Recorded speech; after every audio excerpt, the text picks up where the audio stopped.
and upon all those who follow the right path until the day of resurrection. Amen.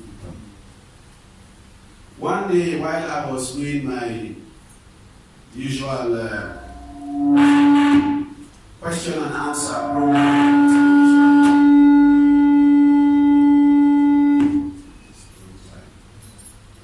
while I was doing my question and answer program on television, a very young boy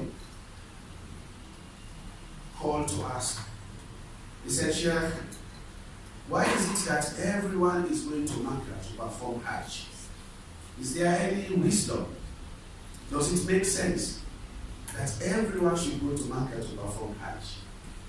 This was a question from a very little boy, young boy. And I had to answer this question. And I said to myself, if this boy would think about this, many of his age group will be having this kind of thought, and they would like an explanation to it. So today, much has been said about Hajj being the fifth pillar of Islam. You know, those of us that went to madrasa, we must have learned about the hadith that Buniyal Islamu ala khams. Islam is built upon 5 pillars, from the Shahada all the way to the performance of the Hajj. And those of us that are frequently reciting the Quran, we must have come across the ayah, وَلِلَّهِ عَلَى النَّاسِ حِجُّ الْبَيْتِ مَنِ اسْتَطَاعَ إِلَيْهِ سَبِيلًا. Allah subhanahu wa ta'ala has made it obligatory upon men to perform pilgrimage to Mecca for he who has the ability to do so. But what is the history behind the Hajj? We know Hajj is a pillar of Islam. And we know it is sanctioned in the Quran and the Sunnah of the Prophet sallallahu alaihi wasallam. But is there any history behind the Hajj? Our children would like to know. So today, alhamdulillah, I've decided to choose this particular topic. I want us to look at the history behind Hajj. Just like children will want to know what is the history behind football, what is the history behind cricket, what is the history behind the Olympics. Hajj is actually a pillar of Islam. But most of what is done in the Hajj is a commemoration of the sacrifice, the life of a family. One of the most blessed of families that Allah subhanahu wa ta'ala has created. So I want us to go to the life of this family, to look at the sacrifices of this family.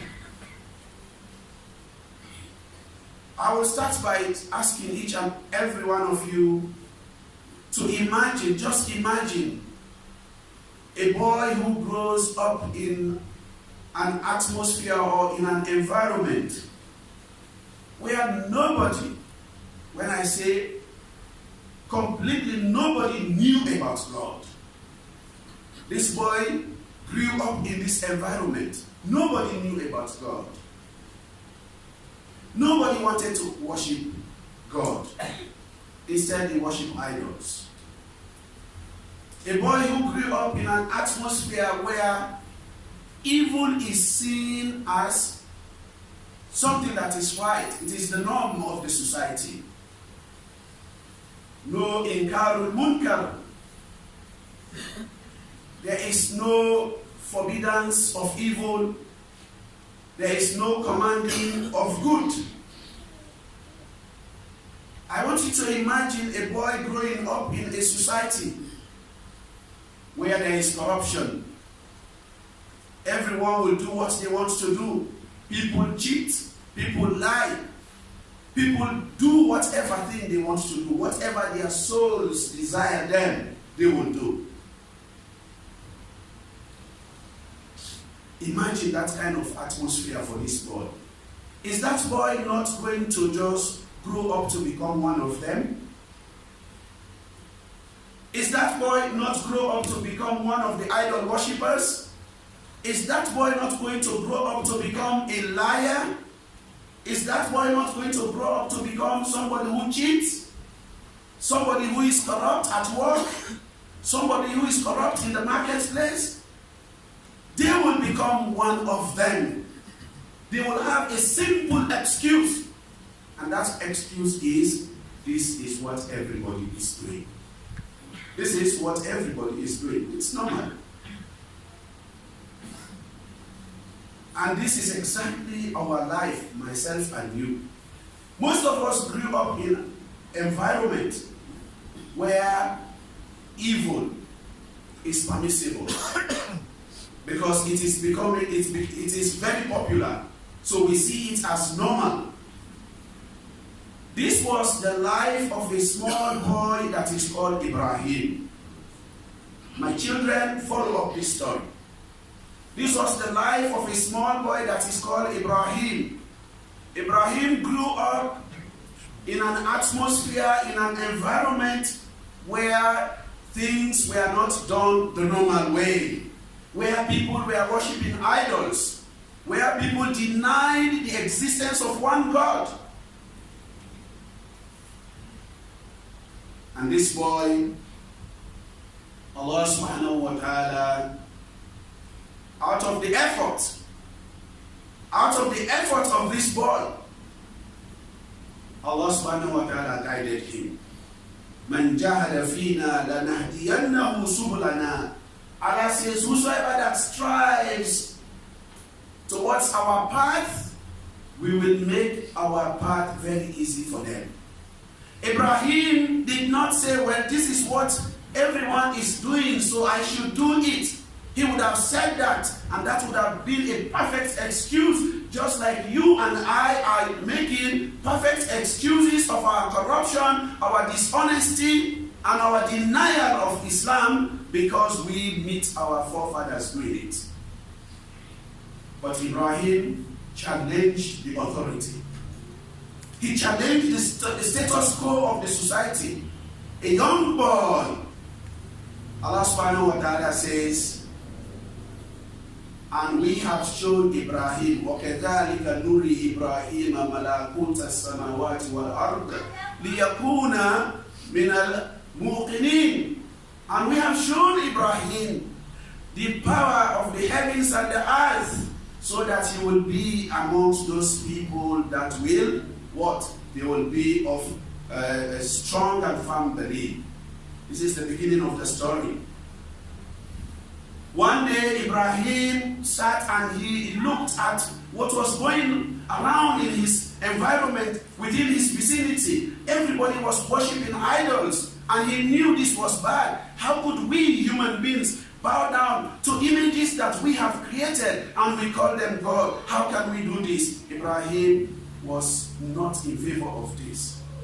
Allah says, فَلَمَّا جَنَّ عَلَيْهِ اللَّيْلُ رَأَى كَوْكَبًا قَالَ هَذَا رَبِّي. He went out. This is one of the first trials of Ibrahim. Ibrahim went through a lot of trials as a young boy, growing up in a society where evil was common. The most evil act was very common, which is worshipping idols. And this young boy went out in the dark. That is why Allah subhanahu wa ta'ala says, فَلَمَّا جَنَّ عَلَيْهِ اللَّيْلُ. When he was completely covered by darkness of the night, رَأَى كَوْكَبًا. He saw a star. He saw a star. Ibrahim saw a star.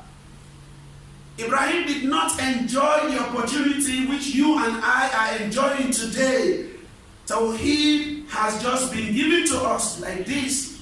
The oneness of Allah, the worshipping of Allah, the deen has just been given to us just like this. You were born and you met Islam. People worshiping one God now. As for Ibrahim, he lived in an environment where people were worshipping all sorts of gods.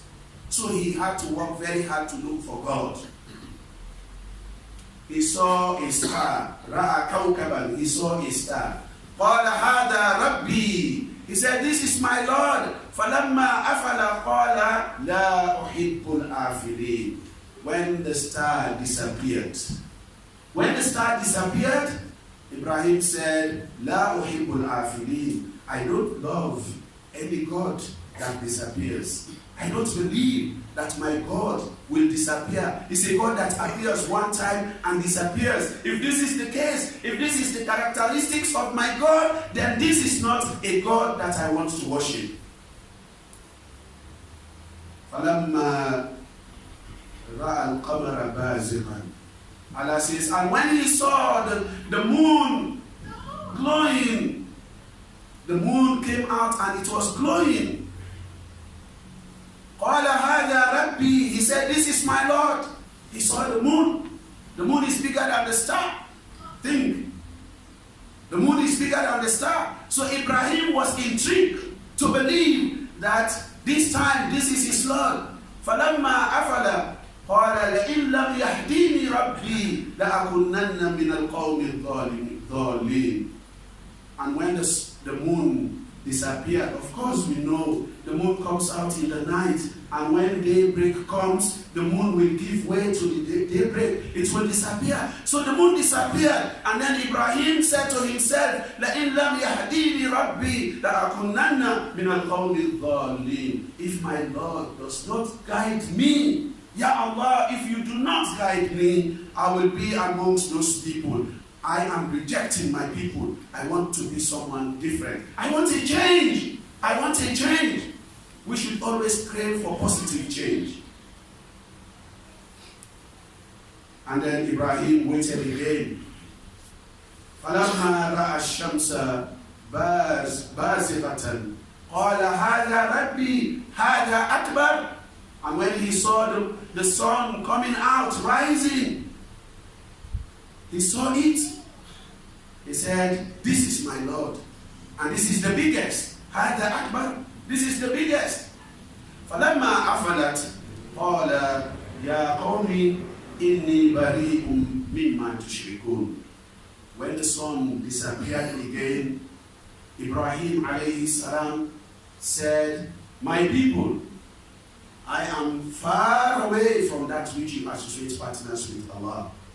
Allah subhanahu wa ta'ala tested Ibrahim by bringing all these canopies, this great creation of Allah, the stars, the moon, the sun. Allah brought all of this to test Ibrahim alayhi salam. But Allah subhanahu wa ta'ala saw that Ibrahim's faith never wavered. Ibrahim was a boy that had strong belief in the oneness of Allah subhanahu wa ta'ala. He said in the Quran, وَلَقَدْ آتَيْنَا إِبْرَاهِيمَ رُشْدَهُ مِنْ قَبْلِ. He said, we have already given Ibrahim the rectitude of attitude, of behavior, that is the firmness of understanding. Ibrahim had very strong understanding. So, are you, every one of us here, is created with this natural inclination to believe in one God. You are created with the natural inclination to believe in one God, regardless of where you live. It is up to you to hold on to this natural strength, power that Allah has given to you to believe that there is a God who created you. So Ibrahim held firm to this inclination. And so Allah subhanahu wa ta'ala guided Ibrahim. Ibrahim challenged. He challenged. When he knew that Allah subhanahu wa ta'ala is there, Allah said to him, Ibrahim, I am your Lord. I am the one who created the heavens and the earth. I am alone. Don't associate any partners with me. Now he knew that yes, I have discovered my God. I have discovered Allah subhanahu wa ta'ala. He came out to the crowd. This was the second ibtila of Ibrahim. The second trial of Ibrahim. Now he has been guided. Now Ibrahim has been guided. Now he knew the truth about the existence of one God. But the greatest trial now is how is he going to face his people. And this is the trial that most of us are having, and some of us have passed that trial, most of us have failed. We know the truth, but we are afraid of passing the truth to our people for fear of them harming us, for fear of them saying things against us, for fear of them plotting against us. Ibrahim was guided, he got the guidance, he saw the truth, and now he had the challenge of facing the society, everybody, including his own parent, his own father, was in this habit of worshiping idols. What will young Ibrahim do? Allah subhanahu wa ta'ala said, إِذْ قَالَ لِأَبِيهِ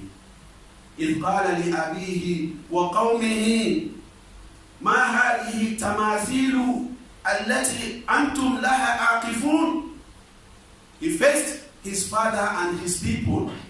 He said, "Oh my people, مَا هَذِهِ التَّمَاثِيلُ. What are these images? What are these demigods? What are these false gods that you are prostrating to?" Have you ever thought about going back home and asking your people why are they doing what they are doing? Have you ever thought about this? Wallahi, thumma wallahi, one day I went to my village. My village, where I grew up. Before you enter the village, there used to be a shrine there under the biggest cotton tree. And every year, our people will slaughter, they will sacrifice animals to the souls of the dead. They will sacrifice to the souls of the dead. And they will do some rituals that are against Tawheed. And subhanAllah, when I came from Saudi Arabia, I came and I had the trial of facing these people. I said to them, look, why do we have to maintain this shrine? My mom said to me, my son, you are the only child that I have. Don't challenge these people. Something bad is going to happen to you. I said to her, I said, my mom, these same words were said to Ibrahim alayhi salam. They connived against him, but Allah subhanahu wa ta'ala saved him. I went from house to house, putting down all these amulets that were hanging in the houses in my village. And finally, I went to the shrine and we took everything and I burnt them right in front of the masjid. And the people were waiting to hear what will happen to me when I was returning to Freetown. I drove to Freetown, nothing happened. I flew from Freetown to Saudi Arabia, nothing happened to me. And up till this time, nothing has happened to me. Alhamdulillah. So Ibrahim alayhi salam said to these people, why are you worshipping these idols? Why is it that you are bowing down to these images that you have created?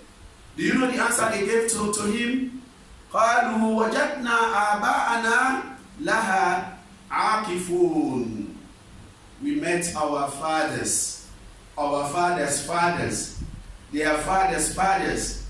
لَهَا عَاكِفُونَ. They have always prostrated to these gods. And this is always the answer that you will get from our people. This is what our forefathers have been doing. قَالَ أَنْتُمْ وَأَبَاؤُكُمْ فِي ضَلَالٍ مُبِينٍ. Ibrahim replied to them. He said, أَنْتُمْ وَأَبَاؤُكُمْ فِي ضَلَالٍ مُبِينٍ. You and your forefathers, you have been in manifest error. You have been misled. How many of us have this? How many of us can say this to our people? We are afraid of the curse from the idols. We are afraid of people calling us names. But if you believe in Allah subhanahu wa ta'ala, then you believe that nothing will happen to you. Ibrahim alayhi salam challenged these people. He destroyed the idols. And then we know what's happened in the story. The people all came together to destroy him. They said, let us throw him in the fire, so that we will put an end to this boy and will set an example to whosoever that will challenge our idols. They gathered the fire They set the fire up and they took Ibrahim, very young boy. Everybody was against him. Nobody was in support of Ibrahim. Everyone was against him, including his father. They said, "Harribuhu wansur alihatakum." Burn him, and support your gods.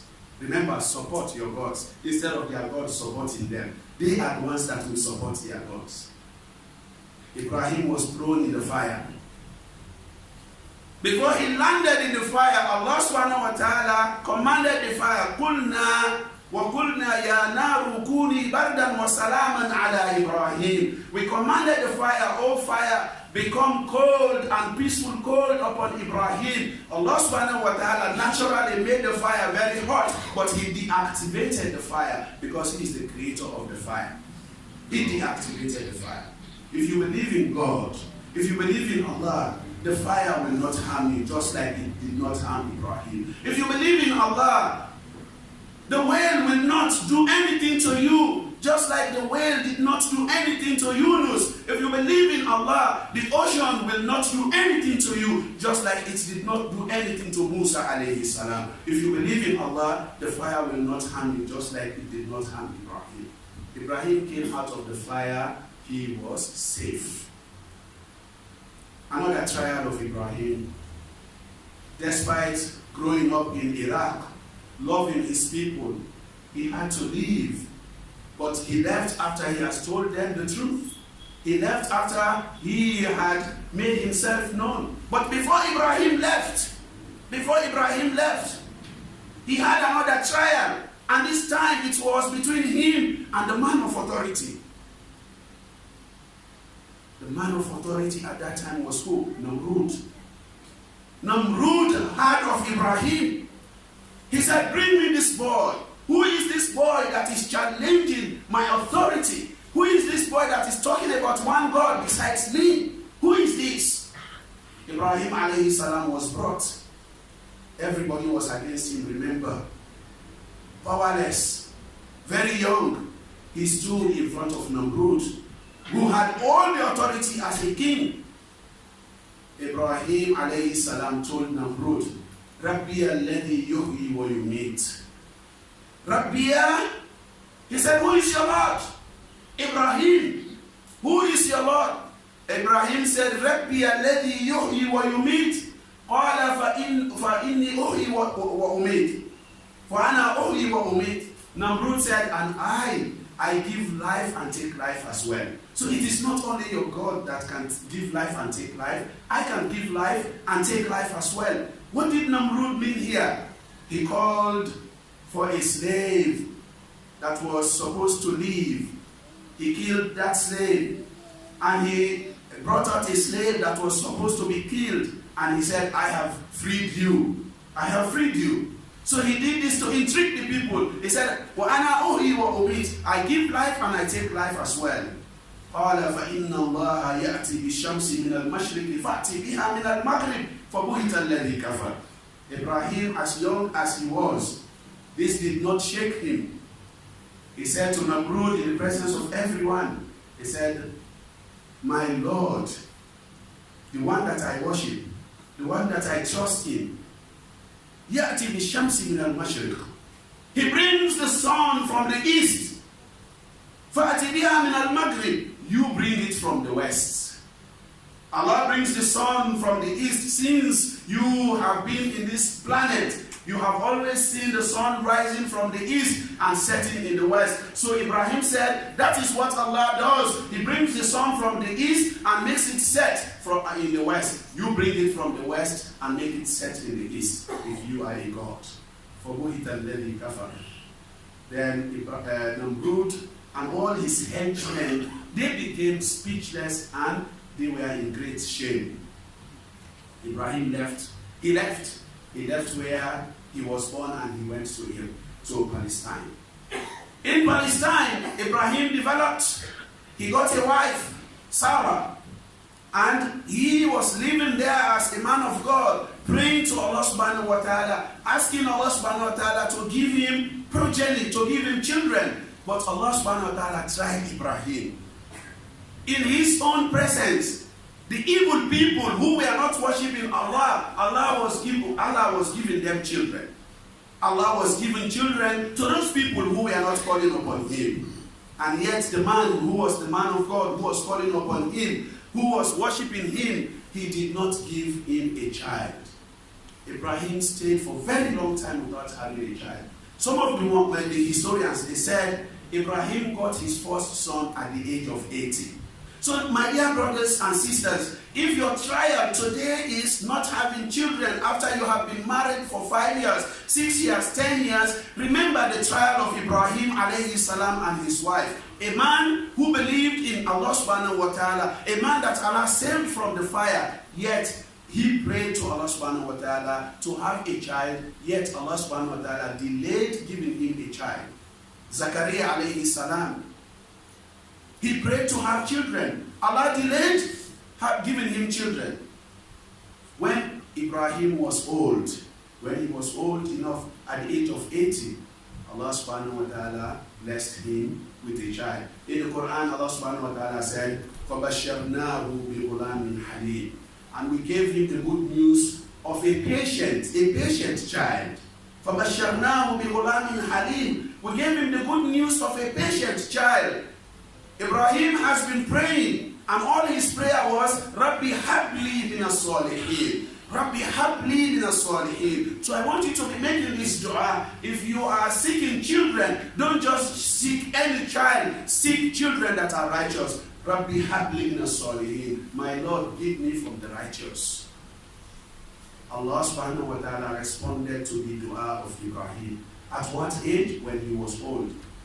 Allah subhanahu wa ta'ala confirms this in the Quran. Alhamdulillahi alladhi wahaba li ala al-kibari Ismaila wa Ishaq. Inna rabbi lasami'ud du'a. Praise be to Allah. When Ibrahim was given the news of a child, he said, how can I have a child? I am an old man. My wife has passed the age of giving birth. She's gone past menopause. And there is nothing I can do to enhance myself. How can I? No IVF.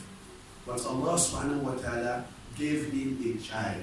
Ibrahim thanked Allah. He said, praise be to Allah that has gifted me a child at this old age of mine. I knew that my Lord was hearing my dua. Now my brother, the trial comes. Everyone will think that Ibrahim should be left alone now at an old age of 80 to enjoy his life. But Allah subhanahu wa ta'ala is going to try Ibrahim again. He said to Ibrahim, move your child and your wife to a barren place. You will think it's a very simple trial. How many of us are ready to take our children to a village in Africa? If you are ready to do so, have you consulted with your wife? Do you think she will go there? She will say, no. You go, you will. Me this thing. You go, and they come later. When lights don't need there, and they come. But Allah subhanahu wa ta'ala told Ibrahim to move his family from Palestine, and they were together. He said, take this son of yours, take him to a land that is barren. Allah said this in the Quran, a barren land that is known today as Mecca. So Ibrahim brought his wife Hajar with Ismail to Mecca. Was Mecca a beautiful place? No, it was a barren land. Did they have any Sainsbury? Did they have any Asda? Was there any KFC or McDonald's? Nothing was there. Nothing was there. It was a barren land. Rabbi inni askantu bi dhurriyyati بوعد غير ذي زرع عند بيتك المحرم. Ibrahim, according to the Quran, Allah subhanahu wa ta'ala said, Ibrahim said, my Lord, I have brought my offspring to a wadi, a valley that is so barren, there is no plantation at all there. He left them there. While Ibrahim was about to leave, when he was going, Hajar, his wife, may Allah subhanahu wa ta'ala bless us with wives like Hajar. Hajar said to Ibrahim, why are you leaving us here? How can you bring us to a valley, a desert place, and leave us? She asked him 3 times. Ibrahim did not say anything, and then she said, Allahu amaraka bihada. Is it your Lord that has commanded you to do so? Ibrahim said, yes. And then she said, if Allah has commanded you to bring us here, He will never let us down. Allah will never let us down. Allah is going to be with us. Allah is going to help us. Allah is going to prepare whatever thing that we want. Allah will be with us. And indeed, Ibrahim, before he left, he made dua. He said, Ya Allah, I have brought my child and my wife here. Protect them. Let them establish the prayer. The first thing that Ibrahim prayed for, لِيُقِيمُوا الصَّلَاةِ, let them establish the prayer. And he said, make the people incline, make the hearts of the human beings inclined to come into this place. Put the love of this place in the hearts of the people. فَجْعَلْ أَفْئِدَةَ النَّاسِ تَهْوِي إِلَيْهِ. Make the hearts of the people inclined to come to this place. La ilaha illallah Muhammad Rasulullah. My brother, who has ever been to Makkah that does not want to go again? Who is here that is not wishing to go to Makkah? Who is here that is not wishing to pray in the haram of Makkah? Nobody. I studied myself and Sheikh Mahdi. We studied there. We lived there for years. 8 years I lived there. But wallahi, every day I dream of going to Makkah. And most of you know that the job that I do is taking people to Saudi Arabia, to Makkah every month. Yet every time that I go there, I fall in love every day. And your heart as well is falling in love. You are just resisting. Wallahi. You want to go. Your heart wants to go. It is in love with Makkah. Try next year to be there. Allah subhanahu wa ta'ala answered the dua of Ibrahim. Allah tried him. Now another trial is coming for Ibrahim. This boy, who is now growing in Makkah. Other tribes are coming now. They are coming to settle there. After the Zamzam was discovered, there was no water. The water finished. And Allah subhanahu wa ta'ala brought out water underneath the feet of Ismail. And this water attracted the farmers around and became to stay in Makkah. Immediately when Ibrahim's son Ismail reached an age where he would walk with him and he would be talking to him as an old man. Can you imagine an old man having a child, not hoping to have any other child again? That was the time that Allah subhanahu wa ta'ala tried Ibrahim again. فَلَمَّا بَلَغَ مَعَهُ السَّعْيَ قَالَ يَا بُنَيَّ إِنِّي أَرَى فِي الْمَنَامِ أَنِّي أَذْبَحُكَ فَانْظُرْ مَاذَا تَرَى. And when Ismail reached the age of walking with his father, then Allah subhanahu wa ta'ala again gave Ibrahim a dream. Ibrahim saw a dream, and this dream kept repeating until he realized that this was an order from Almighty Allah. I have to do what Allah subhanahu wa ta'ala wants me to do. So he came out playing to his son. I am not saying you should go and tell your son today, because these children are not like the children of others. Ibrahim, he came to his son. He said, Ya Bunayya, calling him the best of titles. My little beloved son. Inni ara fil manam. I see in a dream. He did not even say, God spoke to me. I see, or I am seeing in a dream. Inni ara fil manam. I see in a dream. Anni adbahuk. I slaughter you. I see myself slaughtering you in a dream. Children, if your dad ever says this now to you, say, no, you are not Ibrahim. You don't receive wahyu anymore. You don't receive wahyu anymore. Ismail alayhi salam, being a boy that has submitted to the will and commandments of Allah, he is amongst the righteous. What did he say? قال يا أبت افعل ما تؤمر ستجدني إن شاء الله من الصابرين. He said, my dear father, he did not even use any offensive word against his dad. He said, do as you have been told. You will meet me amongst the most patient. You will meet me amongst the most patient. Can you imagine? Iblis, Shaitan, tried to persuade Ibrahim not to carry out his dream. He came to him and said to him, how can you intend to slaughter your son at this age? Your one and only son. How for just a mere dream? He resisted him. Iblis came to Ismail. How could you allow your dad to slaughter you for just mere dream? He resisted him. Iblis came to the mother, Hajar. How could you allow your father, your husband to slaughter your son, your one and only son? She resisted him. And where did this happen? They said when Ibrahim was determined, as it is mentioned in the Quran, فَلَمَّا أَسْلَمَ وَتَلَّهُ لِلْجَبِينِ, when they have submitted, Ibrahim and Ismail, they have all submitted to the will and commandment of Allah. And Ibrahim took his son to Mina. And by the way, inshallah, our pilgrims are going to be in Mina on Sunday. They are going to be in Mina. All the pilgrims, all the Hujjah, they are going to be in Mina on Sunday to commemorate this very important action of Ibrahim. Ibrahim took his son and brought him to Mina. And then he laid him, وَتَلَّهُ لِلْجَبِينِ, he laid him on the forehead so that he will not even see his eyes, so that he will not be dissuaded from slaughtering the son. وَنَادَيْنَاهُ أَنْ يَا إِبْرَاهِيمُ قَدْ صَدَقْتَ الرُّؤْيَا إِنَّا كَذَلِكَ نَجْزِي الْمُحْسِنِينَ. We called upon Ibrahim.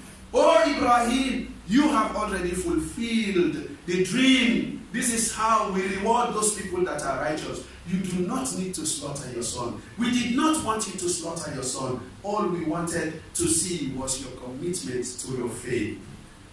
How many times have we been tried and we have failed in our trials? We have a lot of trials in our lives. Let us stand up to our trials and be like Ibrahim, who fulfilled his trial. Don't be like Shaitan, who failed a simple exams. Ibrahim passed all his exams. أقول قولي هذا استغفر الله لي ولكم ولسائر المسلمين من كل ذنب استغفروه إنه هو الغفور الرحيم.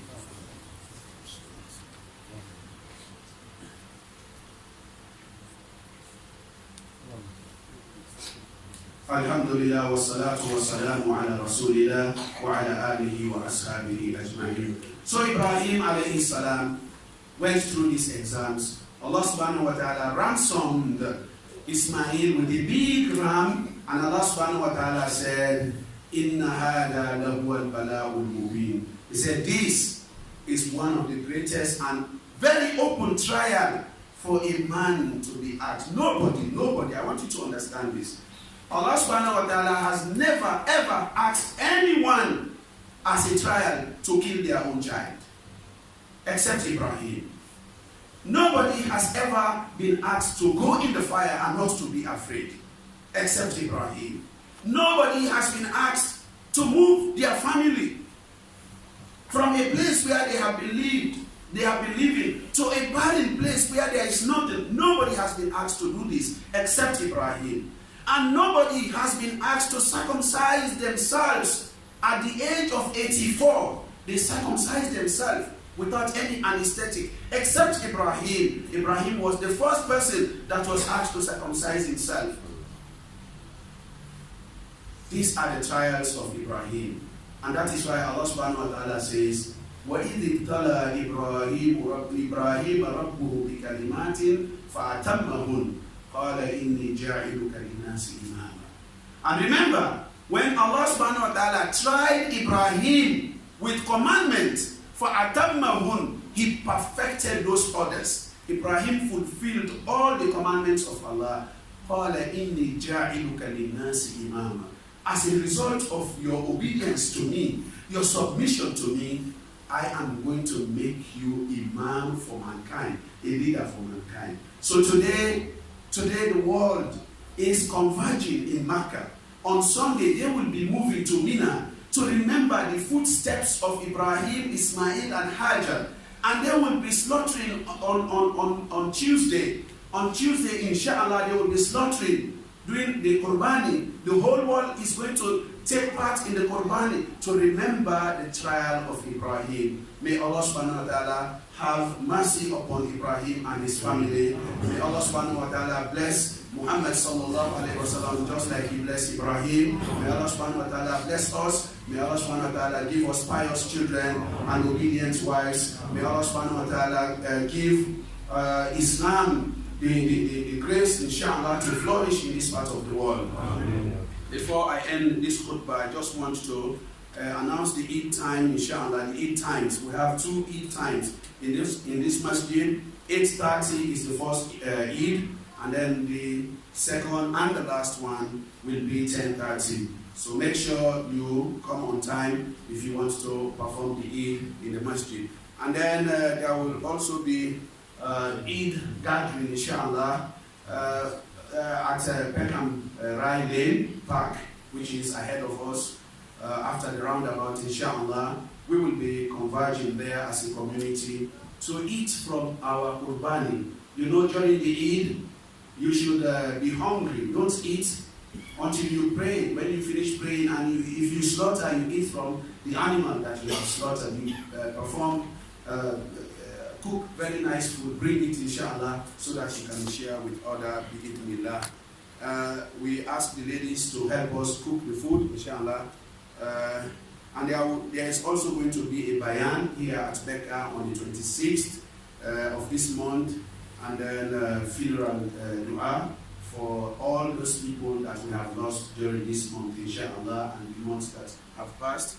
ربنا آتنا في الدنيا حسنة وفي الآخرة حسنة وقنا عذاب النار ربنا ظلمنا أنفسنا وإن لم تغفر لنا وترحمنا لنكونن من الخاسرين اللهم أعز الإسلام والمسلمين وأذل الشرك والمشركين ودمر أعداءك أعداء دين بقوتك يا عزيز يا متين اللهم اغفر لأموات المسلمين الذين شهدوا لك بوحدانية وبنبيك برسالة وماتوا على ذلك اللهم اغفر لهم وارحمهم وعافيهم واعف عنهم ونور في قبورهم بالقرآن اللهم ارحمنا نحن إن سرنا إلى ما ساروا إليه ربنا ظلمنا أنفسنا وإن لم تغفر لنا وترحمنا لنكونن من الخاسرين ربنا آتنا في الدنيا حسنة وفي الآخرة حسنة وقنا عذاب النار وصلى اللهم على سيدنا محمد وعلى آله وأصحابه أجمعين وآخر دعوانا الحمد لله رب العالمين قوموا إلى صلاتكم يرحمكم الله.